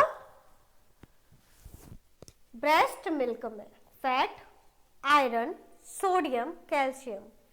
सो लेसर अमाउंट पूछा है तो सोडियम तो हमारा हट गया ना, हमें तो पता ही है कि सोडियम तो हमें बिल्कुल देखने को मिलता ही नहीं है। सोडियम हमें देखने को मिलता ही नहीं है। सोडियम देखने को नहीं मिलता। मदर मिल्क में कैल्शियम होता है, बिल्कुल होता है, जो बेबी के बोन्स को स्ट्रॉन्ग बनाने में हेल्प करता है। और क्या देखने को मिलता है? फैट देखने को मिलता है। फैट होता है प्रेजेंट, यस, फैट हमें देखने को मिलता है, फैट होता है। लेसर अमाउंट में क्या देखने को मिलता है? तो लेसर अमाउंट में हमें देखने को मिलता है वो होता है आयरन, जो कि काउ मिल्क में मदर मिल्क के कंपैरिजन में कम देखने को मिलता है। इन्होंने कंपैरिजन की बात की है तो उसी के अकॉर्डिंग हमें आंसर लगाना है। बढ़ते हैं नेक्स्ट क्वेश्चन की तरफ। नेक्स्ट क्वेश्चन हमारा कुछ इस तरीके से है, exclusively breast feeding is recommended up to the age of. Exclusively breast feeding कब तक रिकमेंड की जाती है? एक्सक्लूसिवली ब्रेस्ट फीडिंग का मतलब क्या है आपको पता है? ब्रेस्ट फीडिंग बाकी सब Alzheimer's day, AIDS day, diabetic day, है ना, इन सब, योगा डे, ये सब का डे सेलिब्रेट किया जाता है। एक ब्रेस्ट फीडिंग है जिसका पूरा 1 वीक सेलिब्रेट किया जाता है, जो every year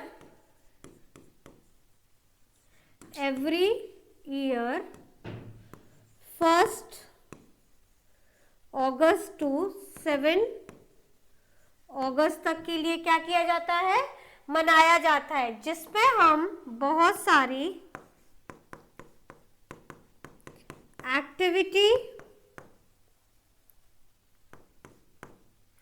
एक्टिविटी कंडक्ट करवाते हैं, जिसमें हम हमेशा अवेयरनेस प्रोग्राम जैसी कुछ एक्टिविटीज को उसमें इंक्लूड करते हैं, जिसमें मदर को पता चले कि बेबी के लिए उसका ब्रेस्ट मिल्क कितना महत्वपूर्ण है। उसी तरीके से बेबी को उस सारे न्यूट्रिएंट्स को जो इजीली मिल सकते हैं लेकिन नहीं मिल पा रहे, कुछ मिथ्स है, नहीं करवाना चाहते, क्योंकि ब्रेस्ट मिल्क जितना मदर के लिए एज वेल एज बेबी के लिए जितना वो ब्रेस्ट फीड कराएंगी, दोनों के लिए ही बेनिफिशियल रहेगा। एक्सक्लूसिवली ब्रेस्ट फीडिंग का मतलब होता है ओनली फॉर, है ना, मतलब हमें सिर्फ हमें क्या करना है? ब्रेस्ट मिल्क ही देना है, एडिशनल उसे वाटर भी नहीं देना है, क्योंकि उसको कोई ज़रूरत नहीं है। उसकी बॉडी की जो रिक्वायरमेंट्स है वो मदर मिल्क से फुलफिल इजीली हो सकती है, उसे एडिशनली वाटर भी ज़रूरत नहीं है। तो एक्सक्लूसिवली ब्रेस्ट फीडिंग कब तक करानी है? 6 मंथ तक करानी है एक्सक्लूसिवली ब्रेस्ट फीडिंग। जब इसके बाद आप बच्चे का वीनिंग स्टार्ट कर देंगे, मतलब सेमी सॉलिड फूड देने लगेंगे, तो उसके साथ साथ आपको ब्रेस्ट फीडिंग को कंटिन्यू कराना है। थोड़ा क्वांटिटी भले आप कम कर सकते हैं, टाइम, नंबर ऑफ टाइम्स कम कर सकते हैं, लेकिन supplement feeding with breast feeding important है। उसके बाद एक्सक्लूसिवली ब्रेस्ट फीडिंग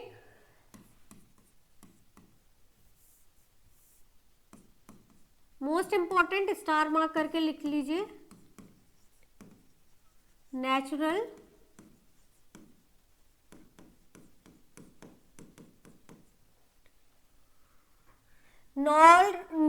कॉन्ट्रासेप्टिव की तरह भी काम करता है। क्या? एक्सक्लूसिवली ब्रेस्ट फीड, इसकी भी 3 कैटेगरीज देखने को मिलती है, जिसमें अगर मदर बॉटल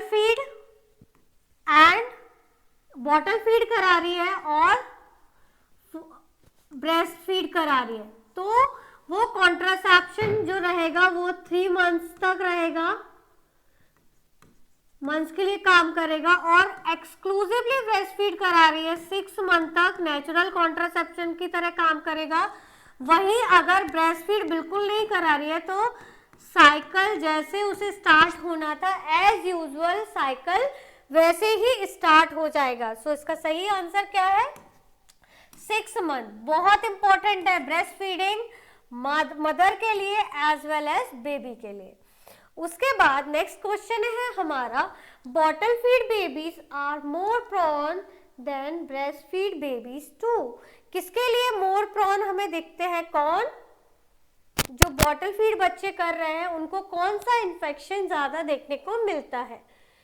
कफ, कोल्ड, डायरिया, ट्यूबरक्लोसिस, इम्पिटिगो। अब पूछेंगे आप इम्पिटिगो, दैट इज एक स्किन डिसऑर्डर है जो हमें देखने को मिलता है। तो हमें सबसे ज्यादा जो देखने को मिलता है वो क्या देखने को मिलता है कि आपको क्या देखने को मिलता है? Bottle feed babies are more prone than breast feed babies too. किसके लिए ज्यादा देखने को मिलता है? Bottle feed. Bottle feed baby में होता क्या है, जो सबसे ज्यादा से कफ कोल्ड रही सबसे ज्यादा जो देखा जाता है वो देखा जाता है क्या? डायरिया। डायरिया क्यों? आपने जिस बॉटल से फीड कराया, कभी बच्चे ने पूरा फीड कर लिया, आपने ध्यान नहीं दिया, उसमें दूध रखा जम गया और उसको आप जब क्लीन कर रहे थे आपने उसे अच्छे से बॉईल नहीं किया, जिसकी वजह से उसमें जो बैक्टीरिया थे और आपने वापस से उसमें फीड बना के उसका दूध बना के आपने वापस से बच्चे को दे दिया, तो उससे क्या होगा? आपको देखने को मिलेगा कि जो बैक्टीरियाज थे, इन्फेक्टेड बैक्टीरियाज थे, वो थ्रू द फीडिंग बेबी के स्टमक में चले गए और जिससे सबसे ज्यादा मोस्ट कॉमन क्या देखने को मिलता है? डायरिया देखने को मिलता है। आपको पता है सेकेंड मोस्ट कॉमन रीजन है बच्चों की डेथ का, और फर्स्ट इज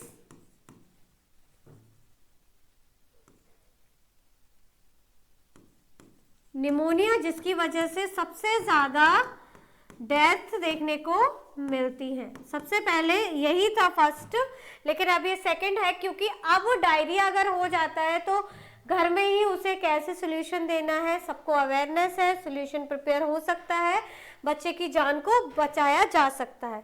लेकिन निमोनिया से हमें सबसे ज्यादा डेथ रेशियो देखने को मिलता है। So diarrhoea is the right answer. बढ़ते हैं नेक्स्ट क्वेश्चन की तरफ। बढ़ते हैं नहीं, हम बढ़ चुके हैं। नेक्स्ट है हमारा, विच of the following factors might result in a decreased supply of breast milk in the postpartum mother। क्या बोला इन्होंने? बोला वो कौन सा फैक्टर है जो डिक्रीज करता है ब्रेस्ट मिल्क के इजैकुलेशन में पोस्टपार्टम मदर को। पोस्टपार्टम मदर को, जिसमें फर्स्ट है आपका सप्लीमेंटल फीडिंग, आप बच्चे को सप्लीमेंट फीडिंग दे रहे हैं, फॉर्मूला मिल्क दे रहे हैं, वो इफेक्ट करता है, या फिर maternal diet high in vitamin C, ये इफेक्ट करता है, या फिर अल्कोहल और ड्रिंक ये इफेक्ट करता है, या फिर फ्रीक्वेंट फीडिंग, बच्चे को जल्दी जल्दी फीड करा रहे हो, ये इफेक्ट करता है। आपको पता होना चाहिए जितना मदर ब्रेस्ट फीड एक्सपोजर देगी बेबी को, उतना ब्रेस्ट का सीक्रीशन बढ़ेगा, है ना। जितना उसका बेबी की रिक्वायरमेंट, जैसे कि कुछ लोगों को होता है कि मुझे breast milk according to my baby hunger sufficient नहीं हो रहा, बहुत टाइम ये होता है कि उतना मिल्क नहीं हो रहा, लेकिन आप उसे अगर फ्रीक्वेंटली हर 2 घंटे में ब्रेस्ट फीड कराएंगे तो आपको मिल्क इजैकुलेशन और मिल्क प्रोडक्शन उसी हिसाब से होगा।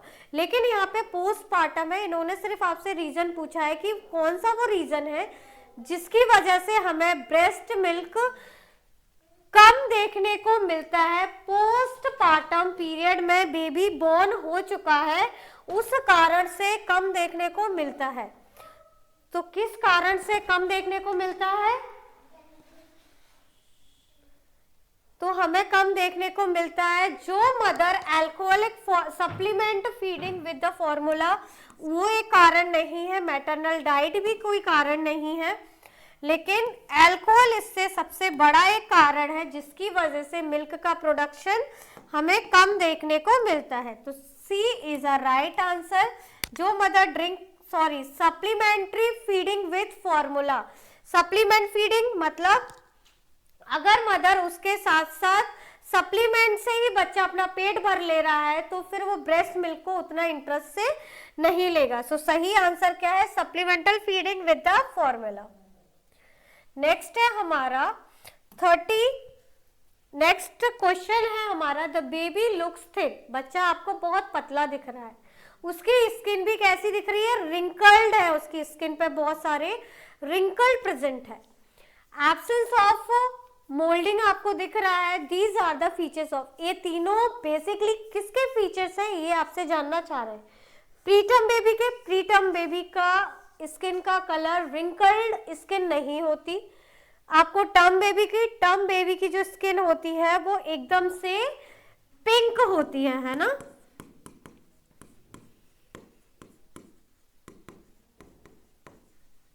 स्किन कलर आपको देखने को मिलता है। पोस्टर्म बेबी की और नन ऑफ दीज एबव तो चला गया, ये भी चला गया।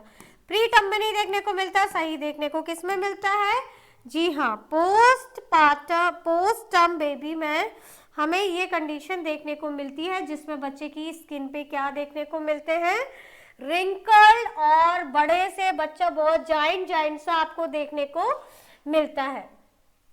बच्चे का जो नेचुरल जो क्यूटनेस है, जो पुफीनेस है ना, वो खत्म हो जाती है। बच्चा आपको ऐसा मैच्योर बच्चा, बड़ा बच्चा देखने को लगता है।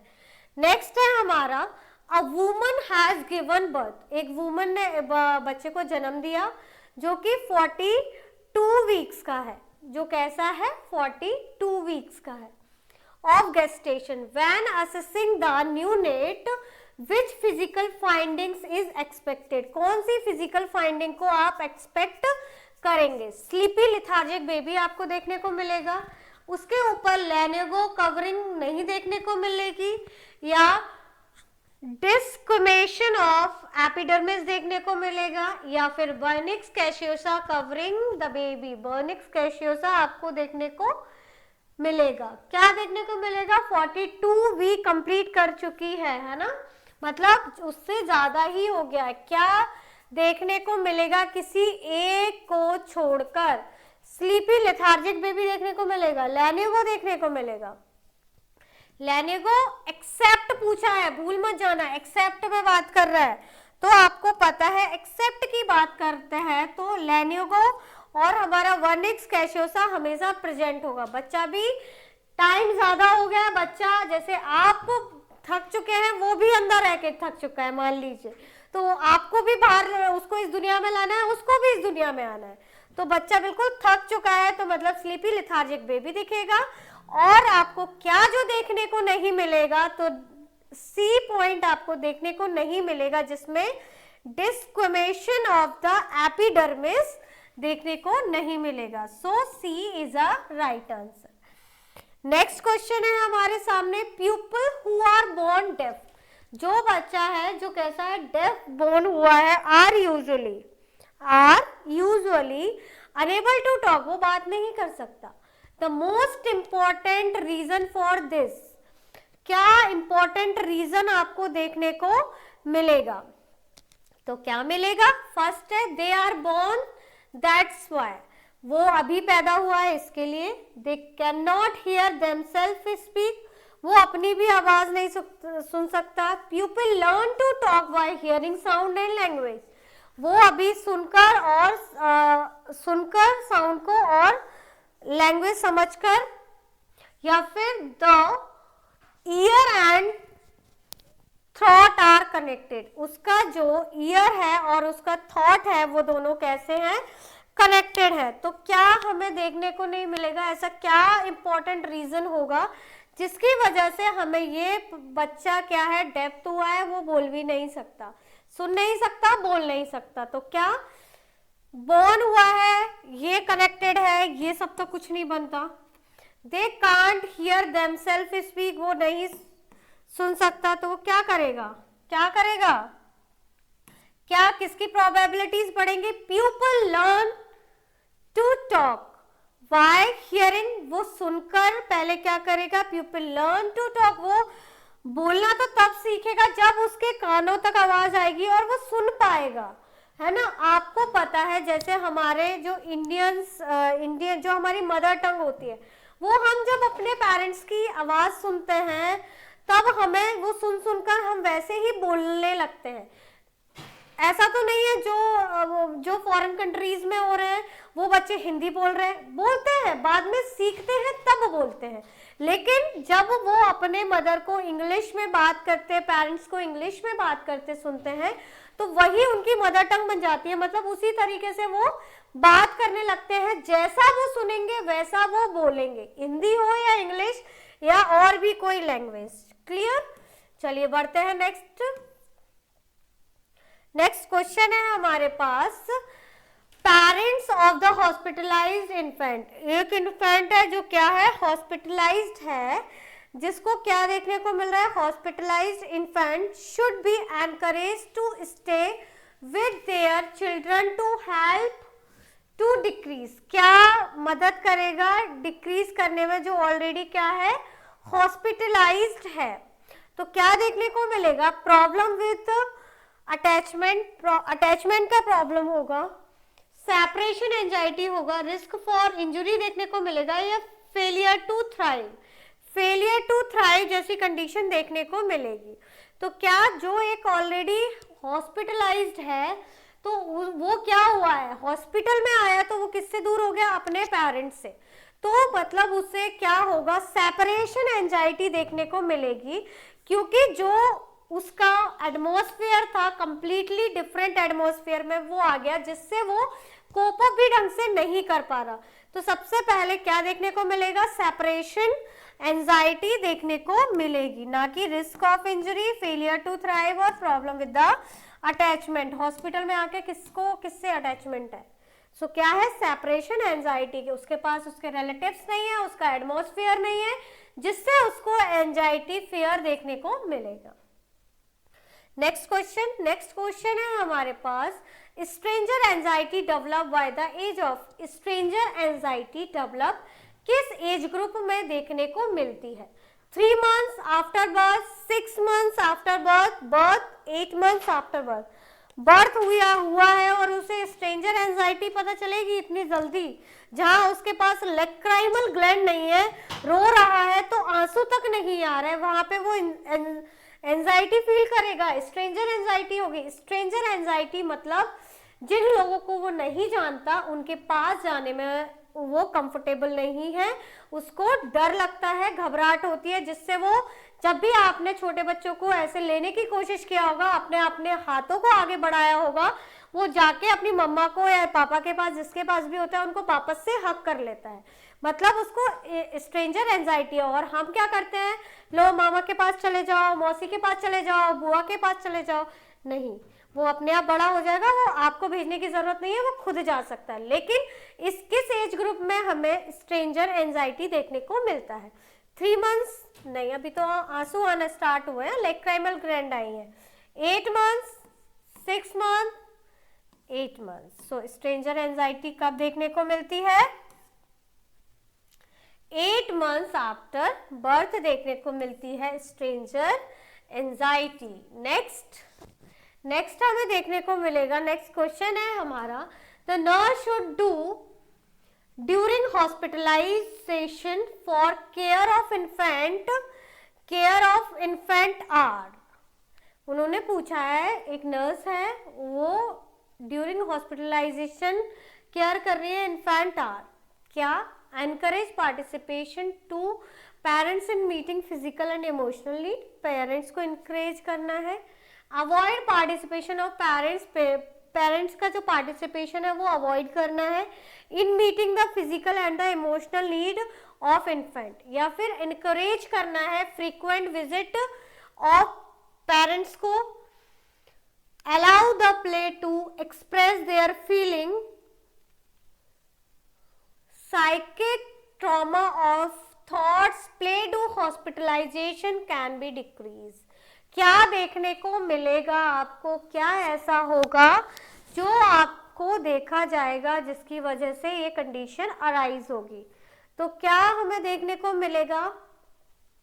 फ्रीक्वेंट विजिट के लिए तो बिल्कुल मना कर देते हैं। अगर SICU, PICU, NICU, ICU जैसी प्लेसेस है जहाँ पे ज्यादा विजिट को रिस्ट्रिक्टेड किया जाता है, सिर्फ पेरेंट्स के अलावा किसी को भी बार बार नहीं जाने दिया जाता, और जो आपके स्लीपर्स है, आपकी इवन जो आप क्लोथिंग्स पहनते हो उसके ऊपर भी वो अपने गाउन्स देते हैं स्टेराइल, वो आपको वियर करके जाना होता है, गाउन, कैप, मास्क। बाकी आपको सारा जो आपके स्लीपर्स है वो बाहर ही छोड़ने होते हैं, क्योंकि वो इन्फेक्शन कैरियर बन सकते हैं, इसीलिए उसके लिए रिस्ट्रिक्ट है, क्योंकि ऑलरेडी उनका इम्यूनिटी वीक है और भी कोई फर्दर इन्फेक्शन नहीं चाहिए।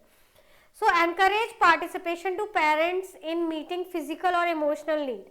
वो तो हम कर नहीं सकते, कर सकते हैं? नहीं कर सकते। तो क्या नहीं कर सकते?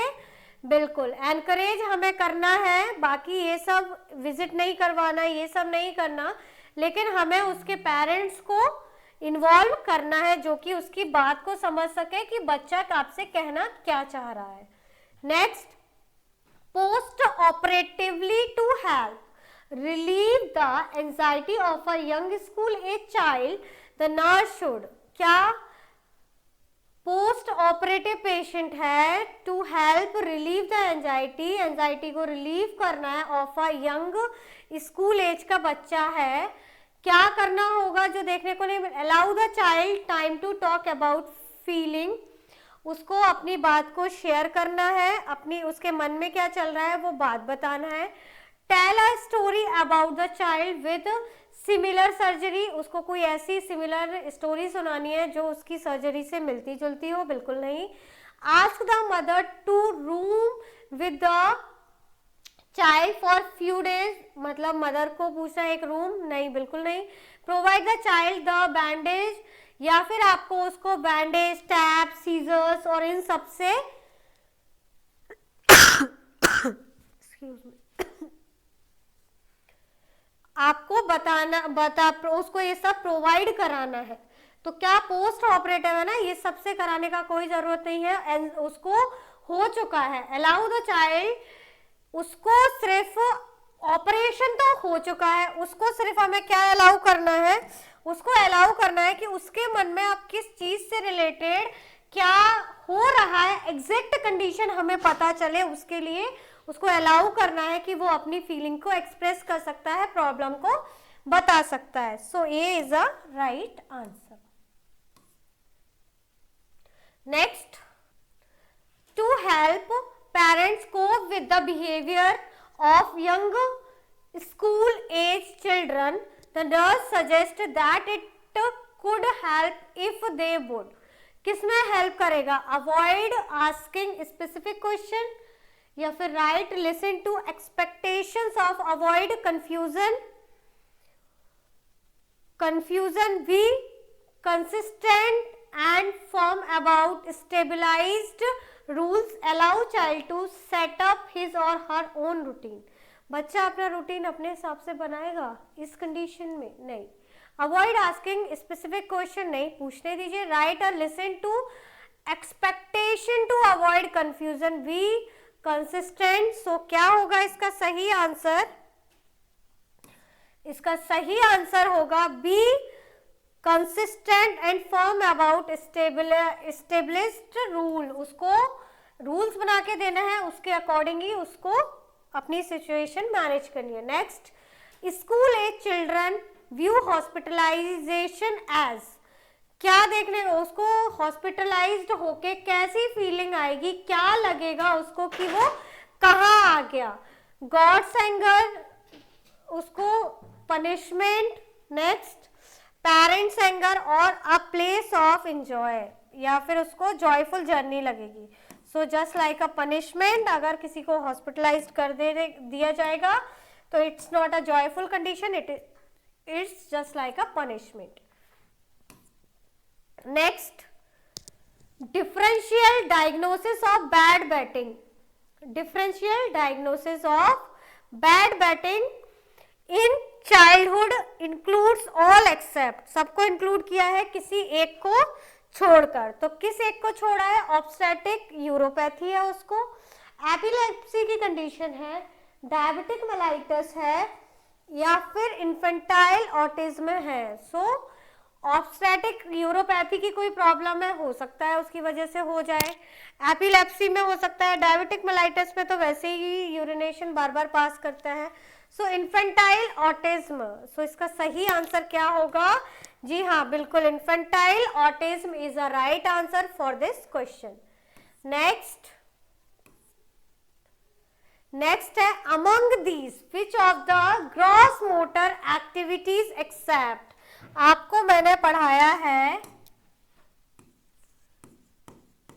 ग्रॉस मोटर,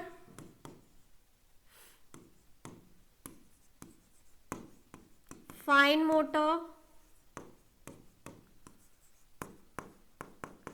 सोशल और लैंग्वेज. ये सारे पॉइंट्स को ऑलरेडी हम डिस्कस कर चुके हैं. जिसका फर्स्ट ऑप्शन है आपके पास टर्निंग. ग्रॉस मोटर मतलब बड़े बड़े एक्टिविटीज के बारे में बात कर रहे हैं. एक्सेप्ट पूछा है, लेकिन बिल्कुल बच्चा ग्रॉस मोटर में टर्न करना सीख जाता है ना. Standing and walking, standing walking सीख जाता है. और क्या? सिटिंग, बिल्कुल सिटिंग भी सीख जाता है. और क्या? Palmar and pincer grasps, palmar and pincer grasps. तो टर्न सीख रहा है, खड़ा होना सीख जा रहा है, और क्या सीख रहा है? क्या सीख जाता है? Palmar and pincer grasps. So एक पाल्मर पिंचर फाइन मोटर में आता है, ना कि ग्रॉस मोटर में. सो पाल्मर एंड पिंचर ग्रैप्स क्या है जो इसका सही आंसर है. नेक्स्ट क्वेश्चन है हमारा, normally a child clumps stairs eight. बच्चा कितने मतलब स्टेयर्स चढ़ना कब स्टार्ट कर देता है? किस एज ग्रुप में? 12 मंथ्स में, 24 मंथ्स में, 36 मंथ में और 48 मंथ्स में. तो कब स्टार्ट कर देता है? बिल्कुल बच्चा हमेशा इसमें स्टेयर अभी तो चलना भी शुरू नहीं किया, स्टेयर कहाँ से चढ़ेगा? तो 24 मंथ में वो स्टेयर्स को चढ़ना सीख जाता है. नेक्स्ट क्वेश्चन, नेक्स्ट है, which of the following behaviour by 36 month old child supports a nursing diagnosis of altered growth and development. Altered growth and development के लिए क्या? Walks hold into the furniture, then sits down from the mending positions, can push the pull toy और throws a ball over head. क्या करना सीख जाएगा? 36 month का बच्चा फर्नीचर के साथ चलना शुरू कर देगा. Walks holding into the furniture. Next, a child can release a toy voluntary by age of. किस में देने लगता है? 6 मंथ में, 8 मंथ में, 10 मंथ में. सो 10 मंथ इज कितने मंथ में देने लगेगा? 6 महीने में तो बैठना सीखा है ना सपोर्ट के साथ. तो 10 मंथ में वो शेयर करने लगेगा, देने लग जाएगा. Next, first sign of sexual maturity in the boys. Boys में फर्स्ट साइन क्या देखने को मिलेगा? सेक्सुअल मैच्योरिटी का. फर्स्ट है increase in the height, increase in the facial hair, axillary hair, testicular enlargement. ये सभी देखने को मिलेगा, लेकिन जो मोस्ट इंपॉर्टेंट है वो देखने को मिलेगा क्या? Testicular enlargement is a most sign for maturity in boys. Testicular enlargement देखने को मिलेगा.